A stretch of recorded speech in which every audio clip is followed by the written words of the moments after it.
കേരളത്തിലെ സ്വർണ്ണ വിപണിയിൽ വലിയ വിലക്കുറവ് രേഖപ്പെടുത്തിയിരിക്കുന്നു. ആഭരണ പ്രേമികൾക്ക് ഏറെ ആശ്വാസം പകരുന്ന വാർത്തയാണിത്. ഇന്ന് സംസ്ഥാനത്ത് സ്വർണം ഗ്രാമിന് 275 രൂപയുടെ കുറവാണ് ഉണ്ടായിരിക്കുന്നത്. ഇതോടെ ഒരു ഗ്രാം സ്വർണത്തിന്റെ വില 14,000 രൂപയായി.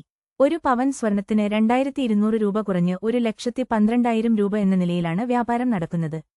രാജ്യാന്തര വിപണിയിലുണ്ടായ മാറ്റങ്ങളാണ് ഈ വിലയിടിവിന് പ്രധാന കാരണം.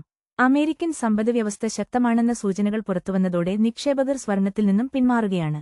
രാജ്യാന്തര വിപണിയിൽ സ്വർണം ഔൺസിന് $148.66 കുറഞ്ഞ് $4,238.6 വ്യാപാരം പുരോഗമിക്കുന്നത്. വിപണിയിലെ ട്രെൻഡ് തുടരുകയാണെങ്കിൽ പവൻ വില 1,10,000 രൂപയിൽ താഴേക്കെത്തുമെന്ന് വിപണി വിദഗ്ധർ വിലയിരുത്തുന്നു. ഇന്ന് 18 കാരറ്റ് സ്വർണം ഗ്രാമിന് 230 രൂപ കുറഞ്ഞ് 11,565 രൂപയായി. വെള്ളിയുടെ വിലയിൽ ഗ്രാമിന് 10 രൂപ കുറഞ്ഞ് 265 രൂപയിലെത്തി. കൂടുതൽ വാർത്തകൾക്കും വിശേഷങ്ങൾക്കുമായി ഈ ചാനൽ സബ്സ്ക്രൈബ് ചെയ്യാൻ മറക്കരുത്.